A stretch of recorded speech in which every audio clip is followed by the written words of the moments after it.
Hey everyone, I'm sorry I didn't do a video yesterday. I was having a long weekend. I was trying to work on my homework and do tons of other stuff. And I was so tired. And there's just this. I've I've been really tired lately and just not really depressed, but in this mode, I guess that seniors have. High school seniors when they've just gotten to that point in their high school lives where they're like, I don't want to go and do anymore.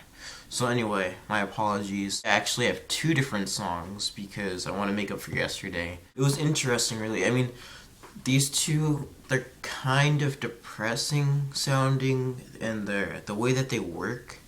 So I'm sorry if that's offensive. You don't have to watch this, but it's interesting how many layers each of them have. One of them is by Jamie Colin. I guess that's how you pronounce her or his name, and that person is the artist who did the theme song for Gran Torino, Clint Eastwood.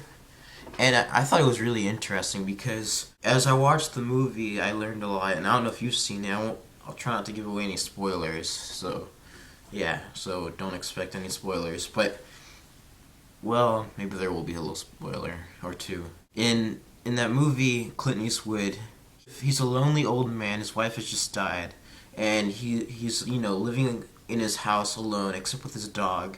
And the song, it references him indirectly, almost as though it's from his perspective, and he's the one singing it. And I think he actually does sing some of like the first verse to it, and he mentions how his soul or his heart was locked in his Gran Torino. His Gran Torino is his prized possession, and it's interesting how that song shows his connection, the way his life worked, and how much effort he put into the car, and how he was depressed, and things weren't working out for him, and he was living in a certain way of life that was kind of obsolete, to be honest.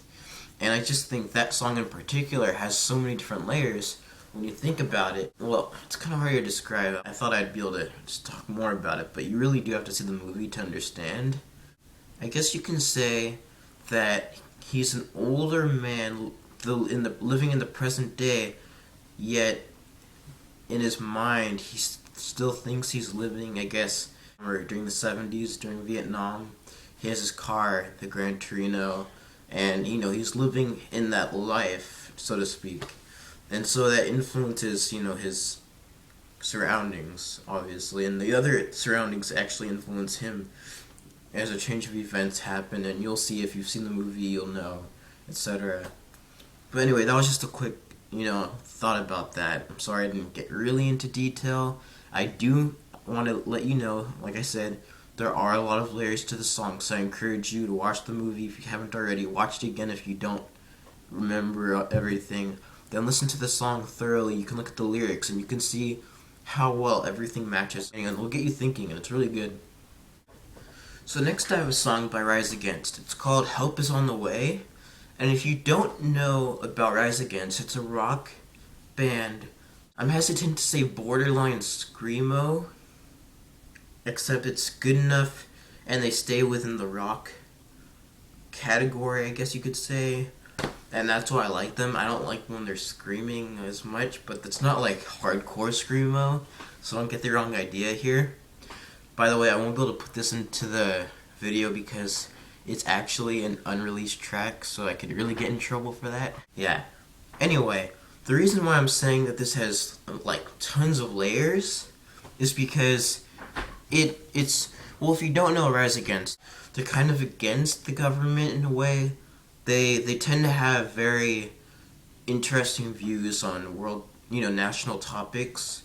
Like in this song, for instance, it seems from what I've heard and read, it's about how Hurricane Katrina and the recent oil disaster influenced the Gulf Coast. And it's just really interesting, like reading the lyrics, because they almost kind of write the song as though it's like a hellish environment, like hell, because they say something is burning around them, which would be like the oil, and hell's molten like a fire, if you know what that is, especially waiting for a rescue. So it's almost like the way they put it is that the people there were promised a rescue and they never received it. And so you rise against making sure that us listeners are informed of that. Sorry, this is really quick. My mind's not in it this week at all. I really just wish I could do something like take a longer nap than the 2 hour one I already took a few hours ago. I feel really bad. I'm sorry. This is 365 Music Ventures signing out.